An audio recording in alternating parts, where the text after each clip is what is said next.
തീർച്ചയായും പശ്ചിമേഷ്യ വീണ്ടും വലിയ രീതിയിൽ സംഘർഷഭരിതമാവുകയാണ്. ഏതാണ്ട് ഒരു ഫുൾ സ്റ്റോപ്പിലേക്ക് വന്നതാണ്. ഹമാസുമായുള്ള യുദ്ധം ഏതാണ്ട് ഒരു സ്റ്റെയിൽമേറ്റിൽ എത്തി നിൽക്കുകയാണ്. ഇറാൻ ഇസ്രായേൽ സംഘർഷത്തിനും അയവ് വന്നു എന്ന് കരുതുമ്പോഴാണ് അമേരിക്കയും ഇറാനും തമ്മിൽ നേരിട്ടുള്ള ആണവ ചർച്ചകൾ ഏർപ്പെടുന്നത്. പക്ഷെ അതൊരു പരിസമാപ്തിയിലെത്താൻ 5 റൗണ്ട് ചർച്ചകൾ കഴിഞ്ഞിട്ടും ഒരു പരിസമാപ്തിയിലെത്താൻ കഴിയാതെ ഇരിക്കുന്ന ഈ സാഹചര്യത്തിൽ ഏതാണ്ട് ചർച്ചകൾ വഴിമുട്ടിയ ഒരു ഘട്ടമാണ്. 6ാം റൗണ്ടിനുള്ള ഒരുക്കങ്ങൾ നടന്നുകൊണ്ടിരിക്കുന്ന സമയത്താണ് ഇസ്രായേൽ ഏകപക്ഷീയമായി ഇറാനെ ആക്രമിച്ചിരിക്കുന്നത്. ഏതാണ്ട് 13 ഇടങ്ങളിലാണ് ആക്രമണം നടന്നതെന്ന് മനസ്സിലാക്കുന്നു. അതിൽ 5 സൈനിക കേന്ദ്രങ്ങളിലുമുണ്ട്.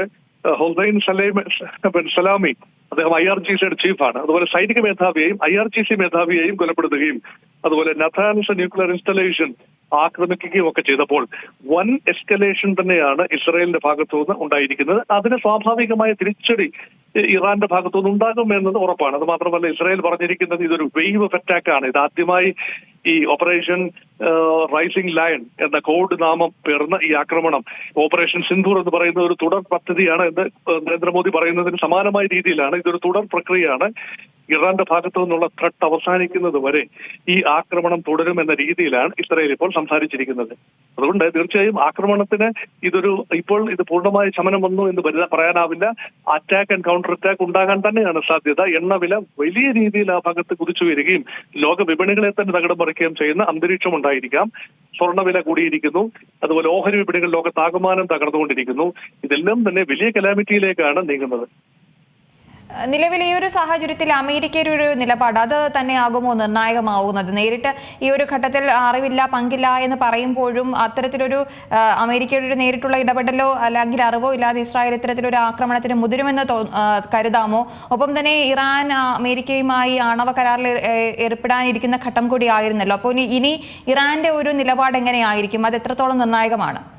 അതൊരു ലോജിക്കൽ ചോദ്യമാണ്. അമേരിക്കയുടെ അറിവോ സമ്മതമോ ഇല്ലാതെ ഇസ്രായേൽ ഈ രീതിയിലുള്ള ഈ സ്കെയിലുള്ള ഒരു ആക്രമണത്തിലേക്ക് തിരിയാൻ സാധിക്കുമോ എന്ന് ചോദിച്ചാൽ സാധാരണഗതിയിൽ ഇല്ല എന്നാണ് ഉത്തരം. പക്ഷേ ഇവിടെ അമേരിക്ക കൈ നിലർത്തുകയാണ്. അമേരിക്കയുടെ വിദേശകാര്യ സെക്രട്ടറി മാർക്കോ റൂബിയോ പറയുന്നത് അമേരിക്കയുടെ അറിവോ സമ്മതം ഇതിനകത്ത് ഉണ്ടായിരുന്നില്ല. അമേരിക്ക പൂർണ്ണമായി അതിനെ ഒരു രീതിയിലും ഇസ്രായേൽ ഈ ആക്രമണത്തിൽ പിന്താങ്ങുന്നില്ല. ഇസ്രായേൽ ഏകപക്ഷീയമായി നടത്തിയ ആക്രമണമാണ് എന്ന് പറഞ്ഞ് അമേരിക്ക കൈയൊഴിയുകയാണ്. അത് മാത്രമല്ല, അടുത്ത റൗണ്ട് ആണവ ചർച്ചയ്ക്കുള്ള ഒരു സന്നദ്ധത കൂടി അമേരിക്ക പ്രകടിപ്പിക്കുന്നു. അതുകൊണ്ട് അമേരിക്കയുടെ മൗനാനുവാദം ഉണ്ടോ എന്നത് മാത്രമാണ് ഇവിടെ ഡിബേറ്റബിൾ ചോദ്യം. ഓപ്പണായി അമേരിക്ക ഈ ഘട്ടത്തിൽ രംഗത്ത് വരുന്നില്ല. പക്ഷേ ഇസ്രായേലിനെതിരെ ഇറാൻ വലിയ രീതിയിലുള്ള ആക്രമണം അഴിച്ചുവിടുകയാണെങ്കിൽ തീർച്ചയായും അമേരിക്കയ്ക്ക് ഇടപെടാതിരിക്കാനാവില്ല എന്ന ഘട്ടം വരും.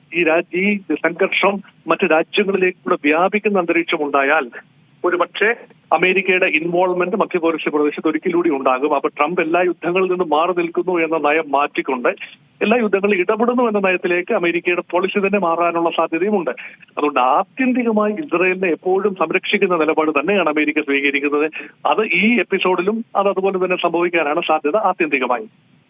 നിലവിൽ ഇറാൻ ഒരു തിരിച്ചടിക്ക് മുതിരുകയാണെങ്കിൽ വലിയൊരു യുദ്ധത്തിനാകുമോ ലോകം സാക്ഷ്യം വഹിക്കേണ്ടി വരുന്നത്? തിരിച്ചടിക്ക് മുതിരുമോ എന്നതിൽ വലിയ ആശങ്കയില്ല. കാരണം തിരിച്ചടി ഉറപ്പായും ഇറാന്റെ ഭാഗത്തുനിന്ന് തിരിച്ചടി ഉണ്ടാകുമെന്ന് ഇറാന്റെ പരമോന്നത അധ്യക്ഷൻ അയത്തുള്ള അലി ഖൊമൈനി പ്രഖ്യാപിച്ചു കഴിഞ്ഞു. അതുകൊണ്ട് തീർച്ചയായും ഇറാന്റെ തിരിച്ചടി പ്രതീക്ഷിക്കാം. ആ തിരിച്ചടിക്കുള്ള ഫർദർ തിരിച്ചടി ഏത് രൂപത്തിലാകും? കൂടുതൽ രാജ്യങ്ങൾ ഇൻവോൾവ് ആകുമോ? അമേരിക്ക രംഗത്ത് വരുമോ?